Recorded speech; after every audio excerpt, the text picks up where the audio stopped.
ご視聴ありがとうございます。MD ジャックです。前回に続き KZ、DQ6 を軸に今回は KZ、EDX との比較をしてみます。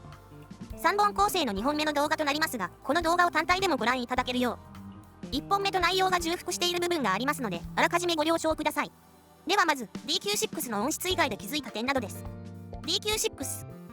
2020年12月頃の発売、秋頃からの KZ 新作モデルラッシュの中の一つ。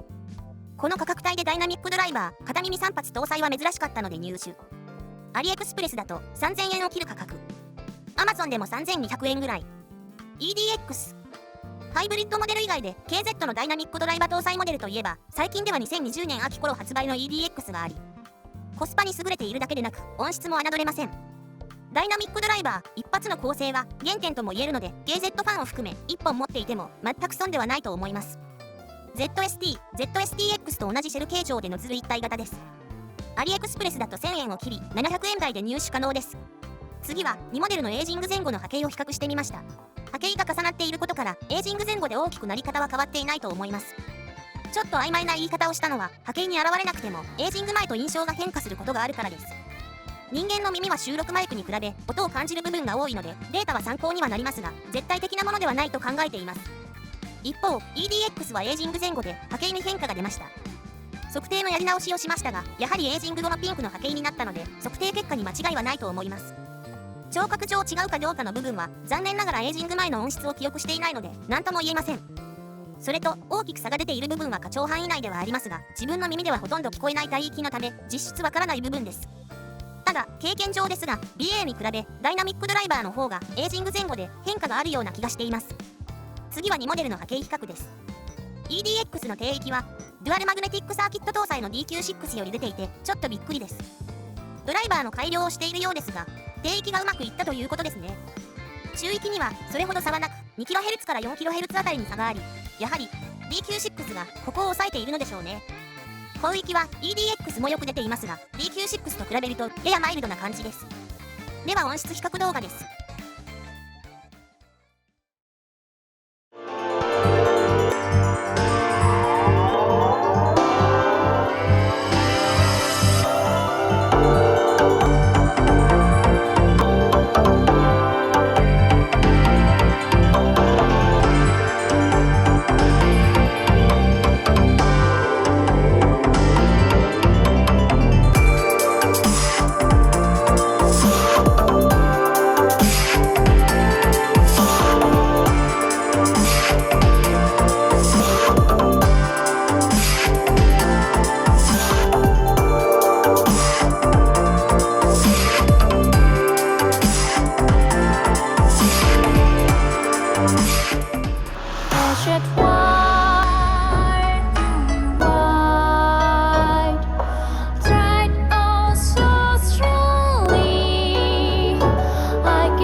いかがでしたか？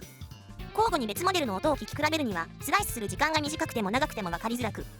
自分が聞き比べているのと同じようにお伝えするのは難しいなぁと感じています。では今回もここからしばらく愛ちゃんにバトンタッチします。愛ちゃんよろしく。はい、きっとここからなんだろうと思ってスタンバイしていましたよ。では、2モデルの印象をまとめます。第一印象。見た目は特別良いとは言えないし、むしろちょっと心配になってしまいますが、外域バランスよく、ブラインドテストをされたら、これが1000円以下のモデルとは気づかないと思うようななり方に驚きました。いいところ。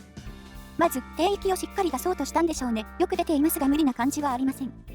さらに、根域も極端に出そうとせず、波形ではバランスがよく見えます。微妙なところ。音上が特別広くはないけれど広がる感じは、音のフォーカスが若干甘いからのように感じ、モニター系のイヤホンのような音の鋭さがない分、少し音が遠く感じます。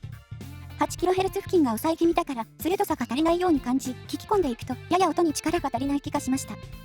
ですが、移動時のながら聞きはもちろん、自宅でじっくり聞きたい時でも、よほど集中して、音を追いかけない限り、それほど不満が感じないので、低価格でこの音質はすごいと思いますね。KZ の低価格モデルも知っておきたくて入手しましたが、これは本当に驚きました。購入を迷うような価格ではないと思うので、使うシーンがありそうなら持っておいてもいいと思いますね。はい、愛ちゃんありがとう。フェーズ1でもお伝えした通り、DQ6 は高低の分離が良く、音の粒立ちもいいし、3発のダイナミックドライバーも役割通り機能し、コスパの良いモデルだと思います。DQ6 も EDX も低価格帯に属するモデルだと思いますが、一言で表現するとこんな感じです。そして、どちらも持っていて良かったと思っています。比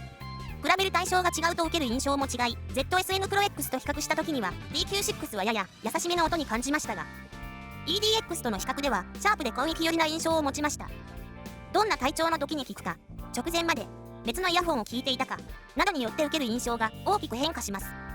耳から入って脳で音を認識理解しますから、眠い時とかはダメですね。そんな理由から客観視できる方法として波形測定をしています。左右の特性が極端に違って不良品を見つけることができたりもするので重宝しています。さて次回はこのシリーズ最後の AS06 との比較です。このチャンネルではイヤホンのレビューを誇張表現や専門用語はできるだけ使わず、音と波形と言葉でお伝えしています。チャンネル登録がお済みでない方はご登録の上ご覧いただければ幸いです。ではまた次の動画でご視聴ありがとうございました。